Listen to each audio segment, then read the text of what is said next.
Bonjour frères et sœurs, bonjour amis visiteurs. Cela m'encourage beaucoup de savoir que nous sommes ensemble en ce moment, toute l'Église, nous sommes réunis. Beaucoup d'entre nous nous regardons en même temps. Alors si vous êtes seul chez vous, sachez que vous n'êtes pas seul. Dieu est avec vous, nous sommes avec vous et nous avons le privilège de vivre ces moments ensemble. Et finalement, tout n'est pas mauvais dans ce temps particulier. Dieu nous apprend à mieux vivre notre vie de famille, notre célibat, notre vieillesse. Peut-être jusque-là, vous n'aviez pas trop l'habitude d'un culte personnel ou d'un culte de famille. Eh bien là, vous êtes servis. Nous apprenons en ce moment à vivre un culte en dehors de ces murs. Et pour ça, nous pouvons être reconnaissants. Alors justement, ce matin, nous allons vivre un culte de famille. Déjà, cette famille qui est l'EBTM, réunie virtuellement, mais aussi, vous êtes en famille et vous pouvez vivre ce culte de famille. Je trouve qu'il n'y a rien de mieux pour souder une famille ensemble que de louer Dieu ensemble, de prier Dieu ensemble. Et c'est ce que nous voulons faire ce matin. Alors louons ce Dieu qui est maître souverain de notre monde, de notre santé, de notre avenir. Chantons.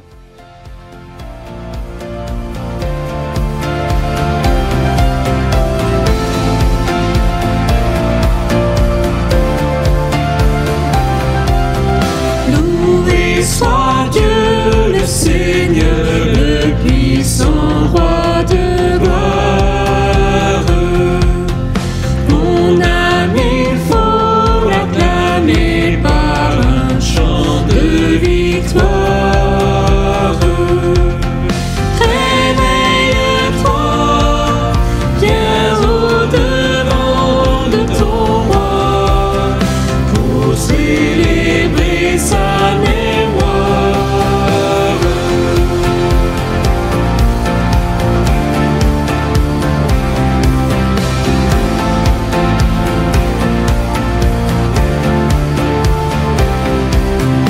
Loué soit Dieu le Créateur, le souverain maître. À tous il donne le mouvement, la vie et l'être. Tout ce qu'il fait est agréable et parfait. Ah, sache le reconnaître.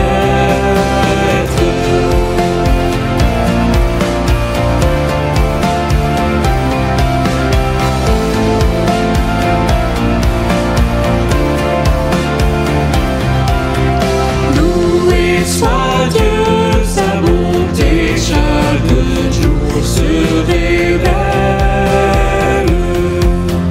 Il t'a donné la santé, t'a gardé sous son aile. C'est ton besoin pour voir à tous tes besoins. Vois combien il est fidèle.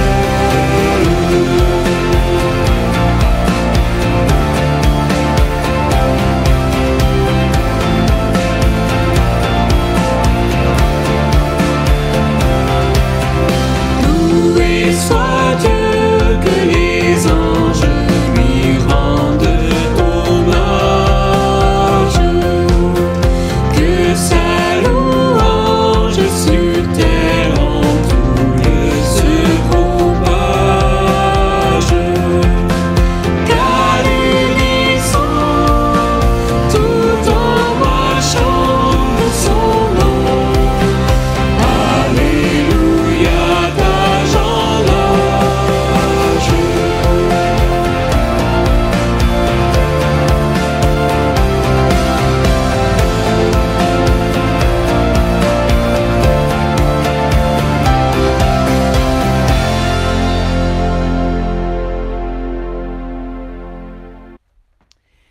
Et maintenant, inclinons-nous dans la prière et j'invite le père de famille ou vous-même, si vous êtes seul, à prendre un instant pour remercier Dieu pour sa bonté, pour sa protection en Christ. Et puis je terminerai ce moment de prière. Prions, chacun chez soi.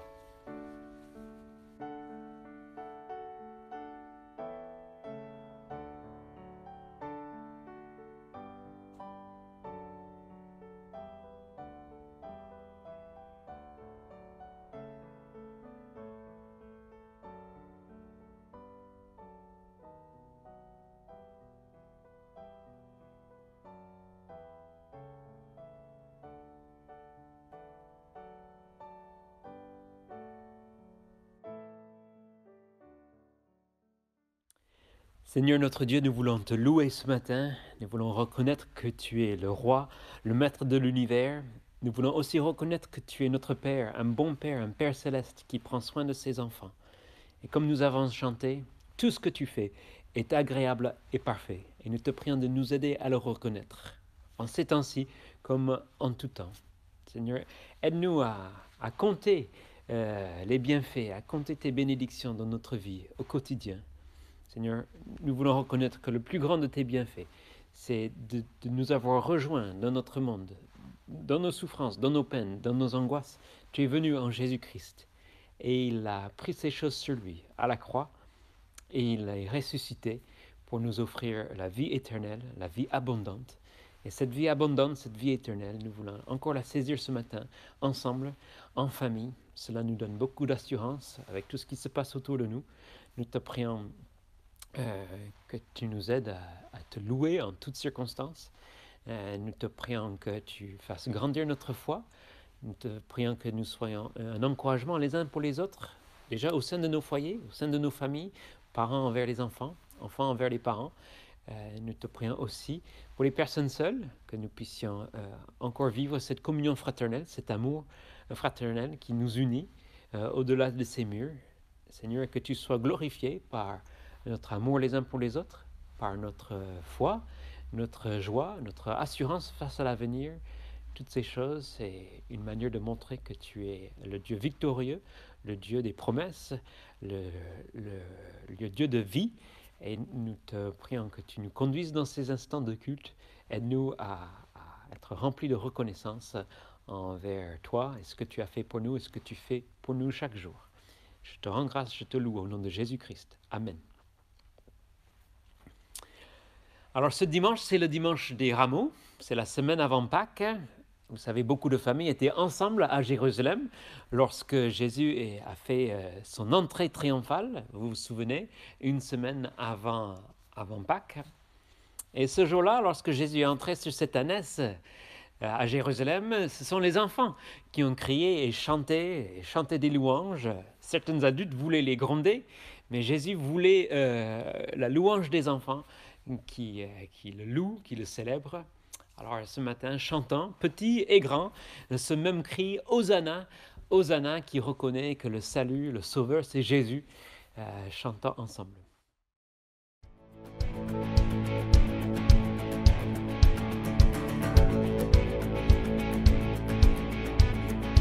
Un chant s'élève, les yeux se tournent vers toi,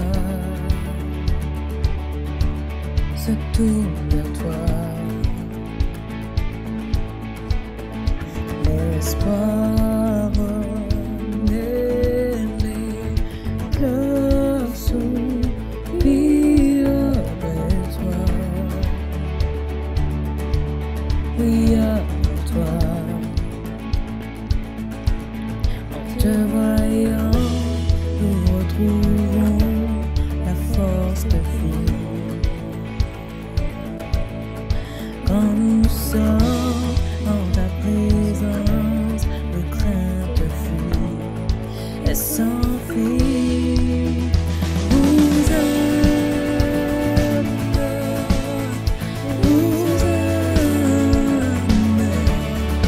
Tu es le roi, le sauveur, à toi la gloire et l'honneur. Sont des cœurs qui reviennent à toi, reviennent à toi. Dans ton royaume, les filles brisées sont restaurées, sont restaurées. Se voyant, nous retrouvons la force de vivre. Quand nous sommes dans ta présence, le crainte fuit et s'enfuit.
Je vous propose à présent une lecture tirée de l'Évangile selon Matthieu, Matthieu chapitre 6 et puis Matthieu chapitre 7. Matthieu 6, verset 31. « Ne vous inquiétez donc point et ne dites pas « Que mangerons-nous ? Que boirons-nous ? De quoi serons-nous vêtus ?» Car toutes ces choses, ce sont les païens qui les recherchent. Votre Père céleste sait que vous en avez besoin. Cherchez premièrement le royaume et la justice de Dieu, et toutes ces choses vous seront données par-dessus. Ne vous inquiétez donc pas du lendemain, car le lendemain aura soin de lui-même. À chaque jour suffit sa peine. » Et puis quelques versets à la fin du chapitre 7, à partir du verset 24. Jésus termine le sermon sur la montagne avec ces paroles. « C'est pourquoi quiconque entend ces paroles que je dis et les met en pratique sera semblable à un homme prudent qui a bâti sa maison sur le roc. La pluie est tombée, les torrents sont venus, les vents ont soufflé et se sont jetés contre cette maison. Elle n'est point tombée parce qu'elle était fondée sur le roc. Mais quiconque entend ces paroles que je dis et ne les met pas en pratique sera semblable à un homme insensé qui a bâti sa maison sur le sable. La pluie est tombée, les torrents sont venus, les vents ont soufflé et ont battu cette maison. Elle est tombée et sa ruine a été grande. » En ce moment, nous voulons que nos maisons, que nos foyers soient bâtis sur le roc, le rocher qui est Jésus-Christ, qui est sa parole, qui est cette vie, qui met en pratique ses paroles.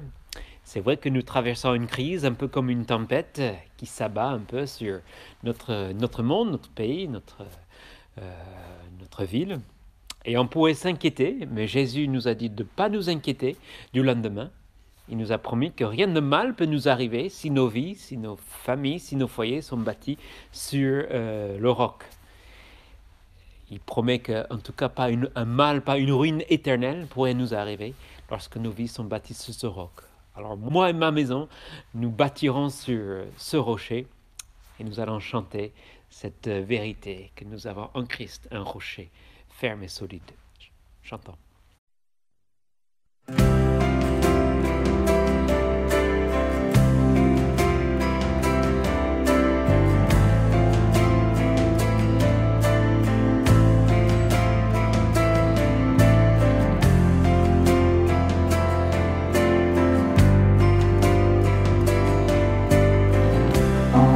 Seul est mon espérance, sa justice est mon assurance. Il est devant Dieu mon appui, je n'en veux point d'autre que lui.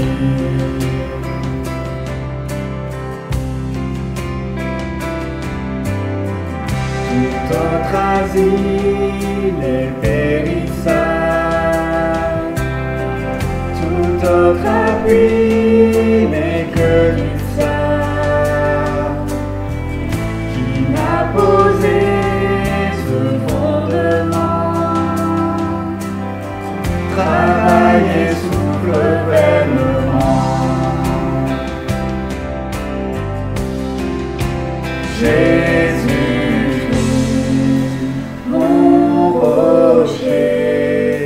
ma confiance est en son amour. Dans l'orage, il est Dieu, Seigneur de tout.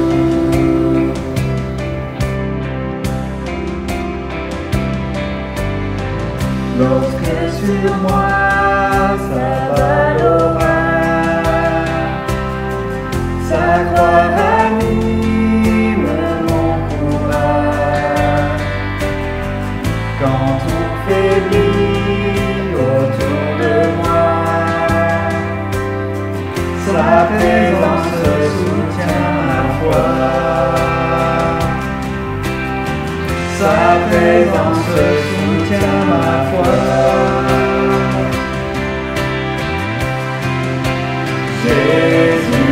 Jésus-Christ, mon rocher, ma confiance est en son amour.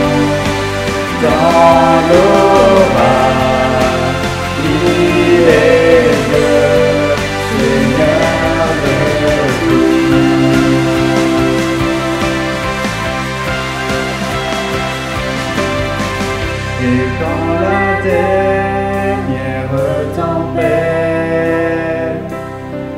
fondra terrible sur ma tête, comme lui vainqueur de la mort, j'entrerai radieuse au port. Jésus-Christ, mon rocher, ma confiance est en son amour. Dans l'orage, il est Dieu, Seigneur de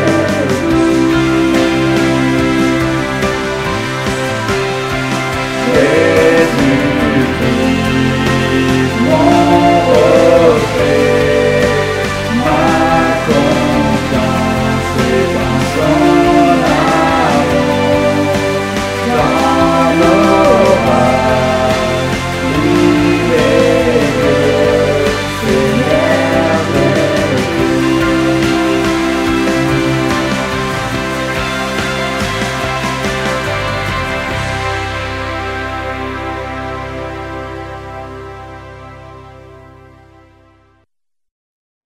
Bonjour les enfants, comment ça se passe votre confinement en famille? Vous vous entendez bien avec vos frères et sœurs? Ce n'est pas toujours facile de se supporter les uns les autres, mais Dieu nous donne l'occasion de nous entraîner en ce moment. Vous savez, même la première famille de la Bible a eu de gros problèmes d'entente. Rappelez-vous de Caïn et Abel. La jalousie, les disputes, les bagarres ne sont pas nouvelles, mais la parole de Dieu nous dit qu'on ne l'aime pas vraiment si on n'aime pas son frère. Ce chant nous le rappelle.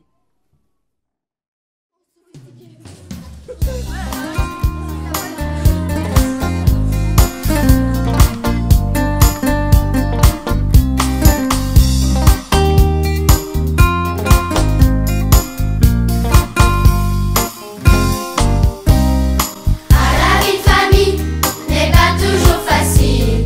En garçon et fille, on n'est pas très habile. Et même entre frères, on dit parfois des mots. C'est un peu galère,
bien, Pâques, c'est dans une semaine. Ça me fait penser à ces familles juives dans les temps bibliques qui, à l'approche de Pâques, devaient se débarrasser du levain dans leur maison pour se rappeler de la sortie en hâte d'Égypte. En ce moment, peut-être chez vous, ce n'est pas le levain qui manque, c'est plutôt la farine. Eux, ils faisaient des gâteaux sans levain, nous faisons des gâteaux sans farine. Mais en tout cas, ça nous fait espérer notre sortie de confinement prochainement, on espère en tout cas. Mais nous voulons rappeler que Dieu nous a délivrés d'une menace bien plus grande que le coronavirus. Il nous a sortis d'un esclavage, d'un confinement plus pénible, celui du péché. Et ça, nous allons pouvoir le célébrer dimanche prochain, c'est Pâques. Nous ne voulons pas manquer de célébrer la résurrection de Jésus-Christ, cette résurrection comme un exode qui nous entraîne dans la liberté, dans la vie. Bien sûr, nous serons toujours confinés pour célébrer Pâques, donc il n'y aura pas de jardin japonais, pas de rassemblement ici dans ces locaux, mais nous pouvons néanmoins vivre ça avec joie, avec espérance. Alors on propose plusieurs choses, plusieurs ressources pour vivre ce temps de Pâques ensemble en tant que chrétiens, en tant que EBTM. Même si nous sommes séparés, nous voulons nous unir autour du message de la résurrection et de ce que Christ a fait pour nous. Alors on propose une première chose à faire, c'est de lire ensemble le livre d'Exode. Le livre d'Exode qui raconte la première Pâques, l'Exode qui pointe vers l'Exode ultime que Christ va opérer pour nous. Tout à l'heure, Vincent va vous encourager à pratiquer un culte en famille. Mais justement, pour les lectures bibliques, vous pouvez enfamer, lire l'histoire d'Exode. L'histoire d'Exode est passionnante, il y a de quoi pour tout âge. Il y a l'histoire de Moïse, de Pharaon, de la sortie d'Égypte, de la Pâque. Toutes ces choses qui nous pointent vers Jésus-Christ. Alors, cette semaine, vous pouvez lire ça en anticipation de Pâques dimanche prochain. Et puis, vendredi soir aussi. Vendredi soir, c'est Vendredi Saint. C'était souvent chez nous une soirée souvenir de commémoration de la mort de Christ. Nous ne serons pas ensemble, mais si vous cherchez quelque chose à faire en famille, on vous propose de visionner ce film. Ce film, c'est l'histoire de la vie de Jésus racontée par Jean, selon l'évangile de Jean. Alors, l'ensemble du film fait 3 heures. Vous n'allez peut-être pas tout regarder d'un coup, mais vendredi soir, vous pouvez regarder, par exemple, la deuxième moitié qui raconte la chambre haute, le temps que Jésus a, ces dernières soirées que Jésus a avec ses disciples, son arrestation, sa mort, toutes ces choses pour nous rappeler de ce que Jésus a fait pour nous, par sa mort et puis par sa résurrection. Donc, si vous cherchez à faire quelque chose en famille pour vous souvenir pour fêter Pâques, on vous propose de visionner ce film. En tout cas, merci pour vos mots d'encouragement, merci pour les dons qui arrivent par virement. Bravo aux cellules qui continuent par visioconférence. Si vous n'avez pas de cellule et que vous voulez participer à cette vie de cellule, il suffit maintenant d'avoir un portable, une tablette, un ordinateur, et on peut vous mettre en contact avec un responsable de cellule qui pourrait vous inviter à rejoindre sa cellule. Donc n'hésitez pas à vous manifester, à prendre contact avec nous si vous cherchez à vous joindre à une cellule. Avant d'écouter les messages du pasteur Vincent, chantons ensemble notre attachement à la parole de Dieu. Cette parole est notre richesse, cette parole est au cœur de tout culte. Un culte personnel, un culte de famille, un culte collectif où nous sommes tous rassemblés. Et cette parole est notre richesse et nous voulons en famille, en église, continuer à puiser toutes les richesses qui se trouvent dans cette parole. Chantons ensemble.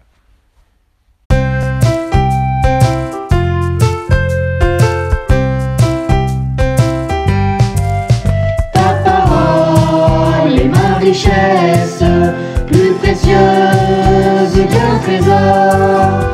Devant tout, je le confesse, j'ai bien plus que tous les ors. Ta parole est ma richesse, mon soutien, mon réconfort. Ta réponse à mes détresses, sa vraie voix pour jusqu'au bord. richesse, seule elle peut me diriger. De peur que je ne me blesse, tu dois moi me corriger. Ta parole est ma richesse, quand je suis mal engagé, elle devient pour moi la laisse qui m'avertit du danger. Ta parole est ma richesse, source pure pour mon cœur, où je puiserai sans cesse sainteté, paix et douceur.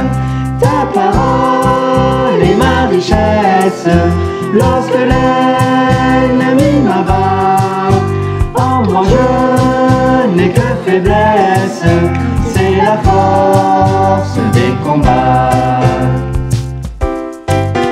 Ta parole est ma richesse, ici-bas seul le bonheur, dans ces lignes l'allégresse, c'est de retrouver Seigneur.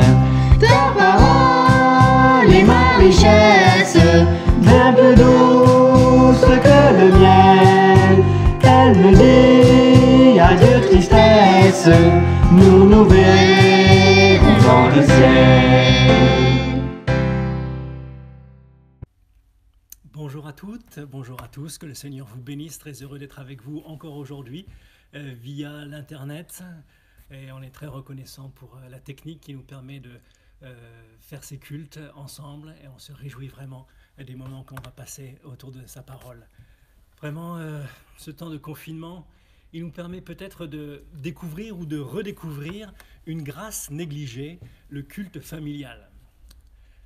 Comme raconte Jason Elopoulos dans son livre sur le sujet du culte familial, une grâce négligée que je ne saurais trop vous recommander, eh bien une dame lui rapportait que pour certaines familles, en particulier les familles avec des jeunes garçons actifs et énergiques, il y a des jours où traverser la Manche à la nage, en pleine tempête, avec un poids de 25 kilos autour des chevilles et des poissons qui viennent vous mordiller les orteils, semble non seulement une entreprise plus envisageable, mais aussi une perspective beaucoup plus agréable que de tenter de garder ses enfants assis dans le calme pendant plus de 3 minutes. Alors, un culte familial, c'était impensable pour cette femme. Et pourtant, elle avait tenté l'aventure, et cette aventure s'était avérée être l'une des plus grandes bénédictions pour toute sa famille. Il semble que de nos jours, la majorité des chrétiens évangéliques sont conscients de l'importance d'un culte personnel et d'un culte en Église, mais que le culte familial soit tombé un peu en désuétude. Avant d'entrer dans le vif du sujet, j'aimerais dire un mot aux personnes seules. Vous savez, c'est lorsqu'on est privé d'une chose que l'on en mesure véritablement l'importance. Vous, probablement, plus que les familles, savez à quel point pouvoir partager sa foi et s'encourager dans la lecture de la Bible et la prière, c'est une véritable grâce, un privilège malheureusement négligé par ceux qui pourraient en jouir. Aussi, vous qui êtes seuls, j'aimerais vous demander de vous joindre à moi dans la prière pour que les familles de notre Église ne se privent pas de cette grâce, mais qu'au contraire, elles s'en saisissent pleinement. Priez avec nous, s'il vous plaît. Le culte de famille, c'est notre responsabilité. En fait, c'est notre responsabilité d'enseigner nos enfants en tant que parents. Dans le livre de la Genèse, au chapitre 18 et au verset 19, Dieu parle au sujet d'Abraham et il dit « Car je l'ai choisi afin qu'il ordonne à ses fils et à sa maison après lui de garder la voie de l'Éternel en pratiquant la droiture et la justice et qu'ainsi l'Éternel accomplisse en faveur d'Abraham les promesses qu'il lui a faites. » Comment Abraham a-t-il enseigné ses enfants?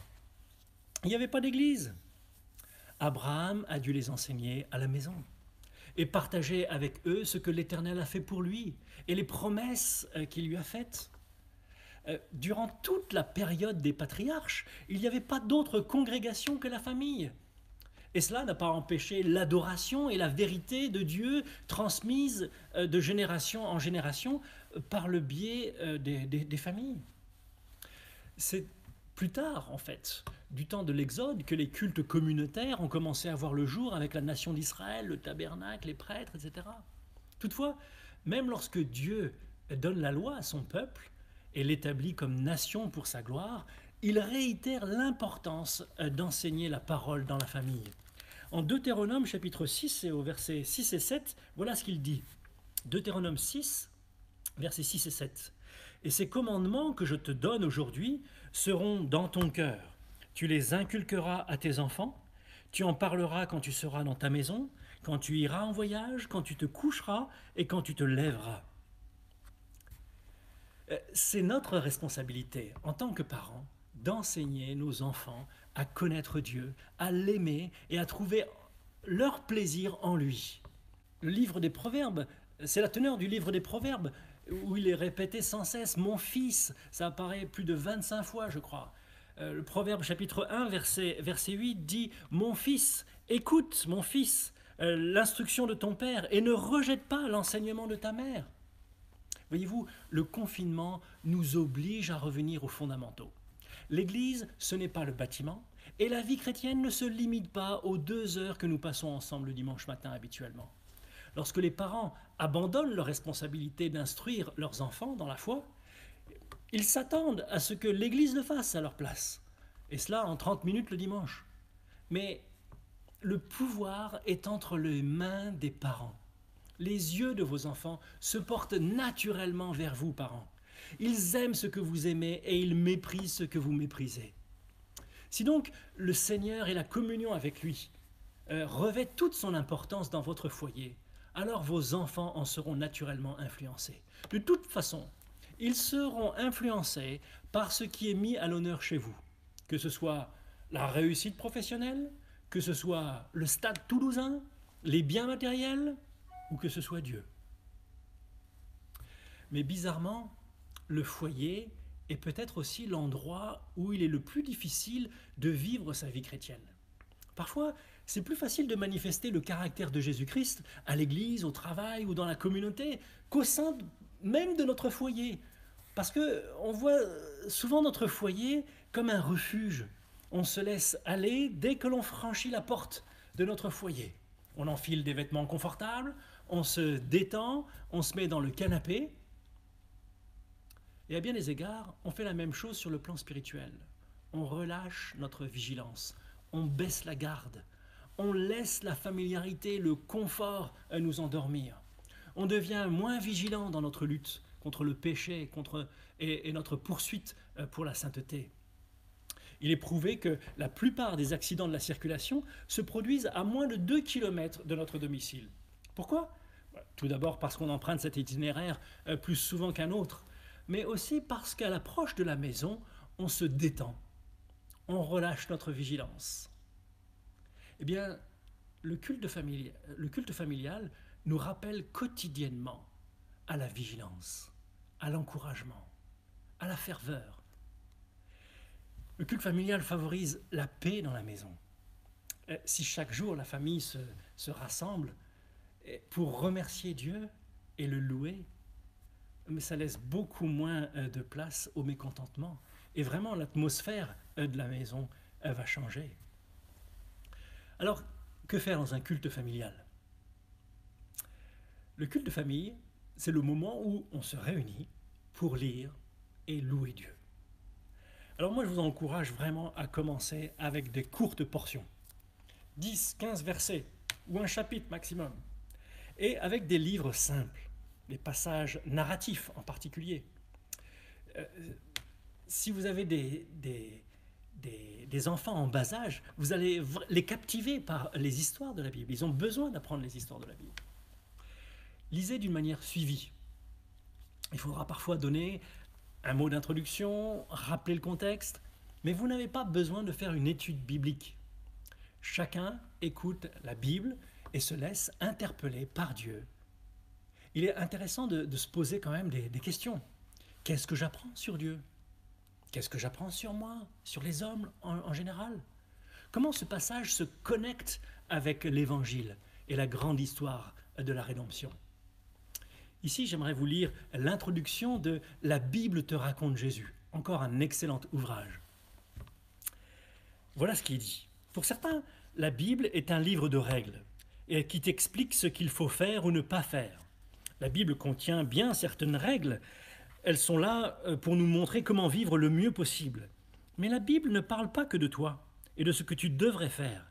Elle parle avant tout de Dieu et de ce qu'il a fait. D'autres personnes pensent que la Bible est un livre de héros que tu devrais prendre en exemple. Bien sûr, il y a des héros dans la Bible, mais, et tu vas vite t'en rendre compte, la plupart des personnages de la Bible ne sont pas du tout des héros. Ils commettent de graves erreurs. Parfois, ils le font exprès. Ils prennent peur et ils s'enfuient. Parfois, ils sont même carrément méchants. Non, la Bible n'est pas un livre de règles ou de héros. La Bible est avant tout une histoire.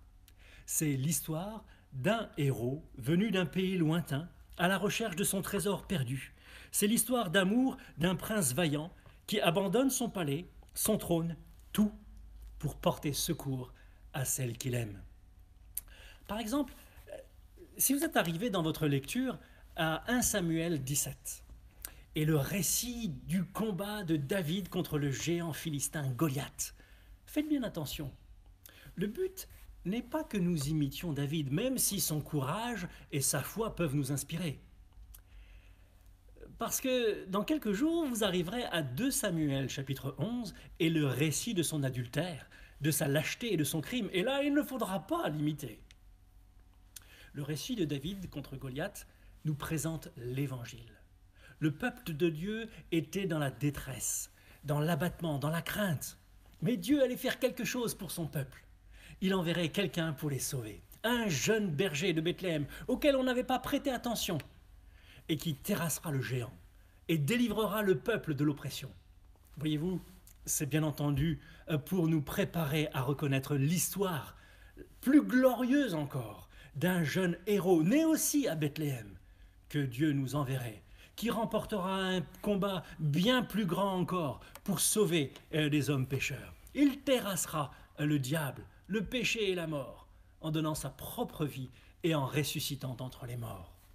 Oh, lisez les Écritures avec vos enfants, simplement pour connaître, pour partager et pour connecter avec la grande histoire de l'Évangile.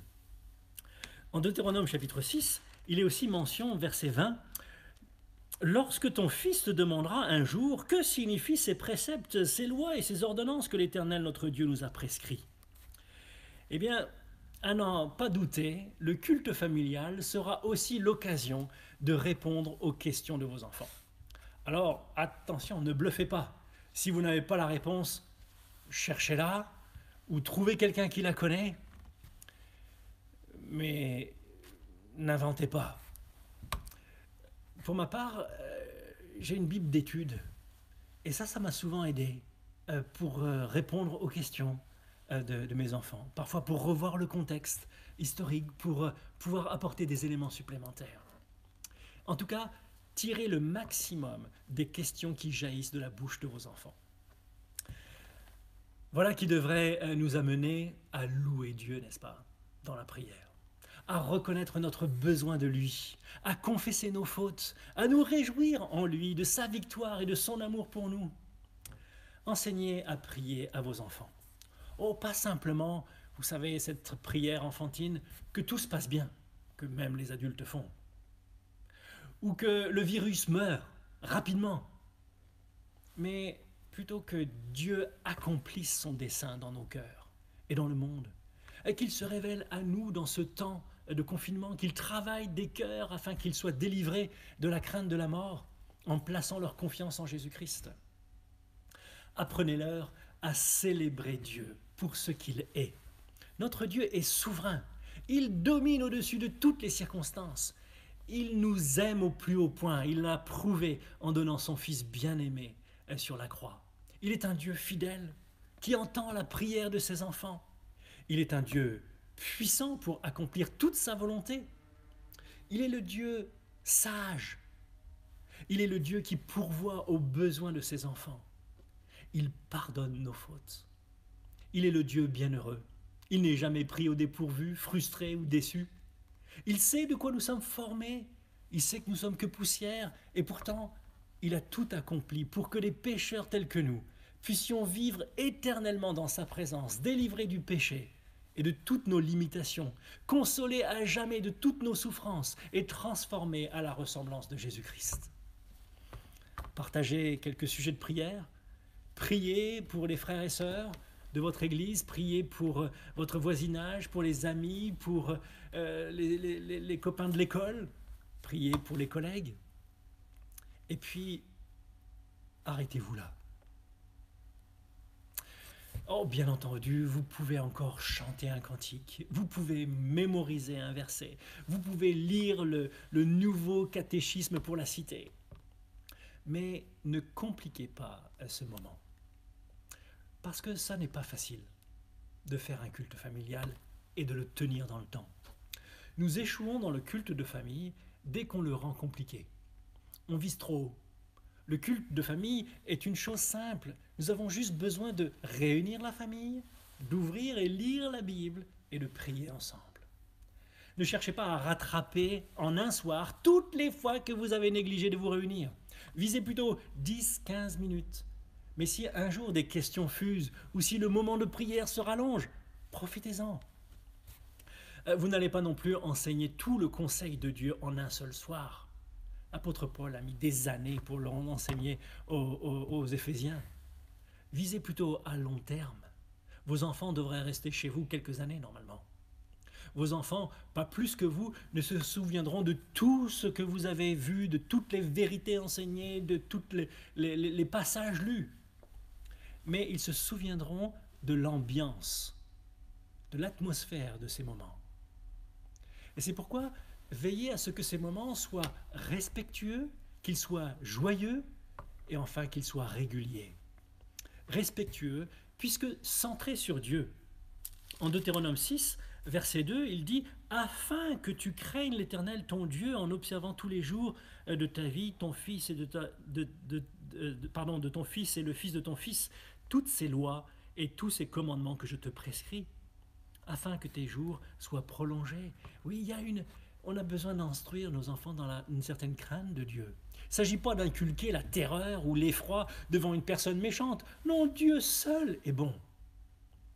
Mais on devrait les instruire dans la profonde conviction que Dieu est parfaitement juste et qu'il ne joue pas avec le péché, que Dieu mérite toute notre attention. C'est pour ça que ici, je vous conseille de faire en sorte que les enfants ne viennent pas dans ce moment de culte avec leurs jouets. Non, qu'ils viennent avec leur Bible. Mais faites de ce moment un moment où toute notre attention est centrée sur Dieu. On peut être en pyjama, on peut être allongé sur son canapé, peu importe. Mais que notre attention soit portée sur sa parole, sur sa personne. Faites de ce moment un moment joyeux. La Bible dit qu'il y a d'abondantes joies devant sa face, des délices éternelles à sa droite. Et en Deutéronome chapitre 6, verset 3, il dit « Afin que tu sois heureux ». C'est pour notre bonheur que Dieu nous rappelle de lire les Écritures. Et on devrait se souvenir de cela. C'est un moment festif, c'est un moment où on découvre qui est notre Dieu. Et puis, faites de ce moment un moment régulier. Puisque ces moments sont révélateurs de ce qui est vraiment important dans notre vie. Vous avez remarqué en Deutéronome 6, 7, il dit « Tu les inculqueras à tes enfants, tu en parleras quand tu seras dans ta maison, quand tu iras en voyage, quand tu te coucheras, quand tu te lèveras. » C'est-à-dire qu'il nous demande d'être constants, quels que soient les jours, quelles que soient les activités, qu'on soit constant. C'est là où vous devrez vous souvenir que le culte de famille n'est pas un devoir à accomplir, mais bien plutôt un moyen de grâce que Dieu nous donne pour notre bonheur. Ce n'est pas un fardeau à porter, ce n'est pas un moyen où on va essayer d'épater Dieu, non. C'est inutile de se mettre la pression. Si l'on manque un soir, on reprendra demain, c'est tout. Mais reprenez. Veillez à ne pas non plus régler les affaires de la famille lors de ce moment. Ce n'est pas le moment pour blâmer vos enfants pour les tâches qu'ils n'ont pas faites ou pour leur donner une leçon de morale. Ce sera peut-être un temps, oui, pour vous humilier en famille, pour vous demander pardon ou vous réconcilier, mais que le Saint-Esprit soit à l'œuvre. La difficulté est grande pour maintenir dans le temps un culte en famille. Pour notre famille, je peux dire ça a été toujours une lutte. Les activités, les horaires, les plannings changent, il faut s'adapter, mais essayez de trouver un moment qui convient le mieux pour essayer de vous y tenir. Pour cela, il faut en faire une priorité. Ce temps de confinement a réduit considérablement nos activités. Et c'est vraiment le moment pour mettre en place ce temps en famille, si vous ne l'avez jamais encore fait. A.W. Tozer, un pasteur, a dit « Nous, les chrétiens, nous devons simplifier notre vie, sans quoi nous perdrons des trésors inestimables, ici-bas et dans l'éternité. La civilisation moderne est si complexe qu'elle rend la vie de piété personnelle presque impossible. Le besoin de solitude, de tranquillité, n'a jamais été aussi grand qu'aujourd'hui. Je crois vraiment que Dieu nous offre cette occasion de nous recentrer sur l'essentiel. Je voudrais aussi vous encourager à vous soutenir les uns les autres dans cette résolution. Une famille, c'est une équipe. Et même si le père devrait jouer le rôle de capitaine, on a besoin de tout le monde pour s'encourager. C'est mon épouse qui nous a relancés dans notre culte de famille ces derniers temps. On a tous besoin de s'encourager dans ce domaine. Avez-vous remarqué que les choses les plus utiles à nos âmes, les plus importantes pour nos familles, celles qui ont des répercussions éternelles et des répercussions les plus grandes, sont aussi les choses les plus difficiles à mettre en œuvre et à maintenir dans notre vie? Est-ce surprenant? Non, si nous croyons que nous avons un ennemi, nous pouvons croire aussi qu'il fera tout pour nous détourner des choses qui nous conduisent, nous et nos enfants, à Dieu. On peut parler de l'importance des cultes de famille. On peut discuter de la façon dont on devrait les pratiquer. On peut se mettre en garde sur les mauvaises raisons de le pratiquer. Mais à moins qu'on s'y mette maintenant, on n'obtiendra aucun résultat. Et c'est pourquoi, après le cantique que l'on va chanter, j'aimerais vraiment que vous priez ensemble pour la mise en œuvre d'un culte de famille, si ça n'est pas encore fait. Et si c'est déjà fait, de vous réjouir encore de cela, et de louer Dieu, et de lui demander de vous permettre de le garder longtemps en place dans votre vie. Réunissez-vous, posez la question à quelle heure vous allez vous retrouver, dans quel coin de la maison vous allez vous retrouver. Parents, lancez-vous. Lancez-vous.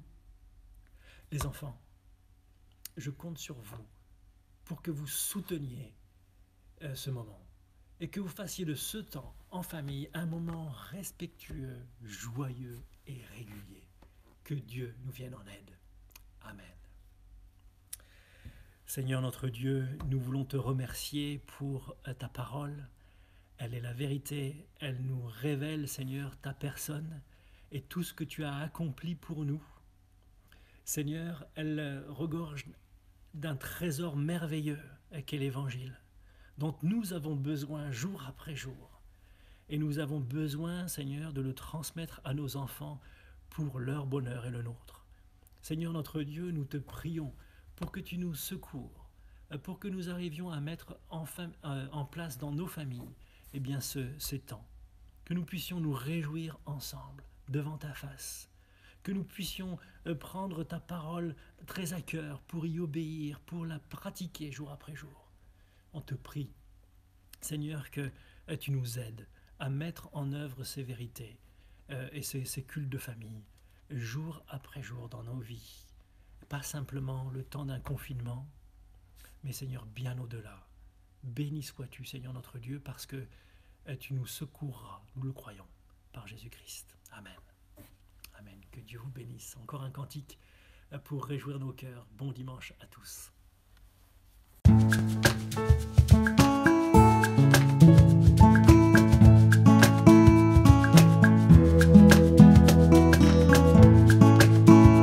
Entendez tous appel, adorez l'Éternel, vous famille de la terre, célébrez ce que Dieu a fait, dites-le fort, encore plus fort, annoncez ce que Dieu a fait, dites-le fort, louez son nom, que la terre se réjouisse, car le Seigneur est vaste et grand, et l'amour envoyé du haut des cieux, le Fils de Dieu pour nous est mort, ressuscité, il vit encore, dites-le fort, encore une fois, annoncez ce que Dieu a fait, dites-le fort, louez son nom, que la terre se réjouisse, car le Seigneur règne. Quand son nom authentique de la nature elle change la vie, car il vient juger la terre.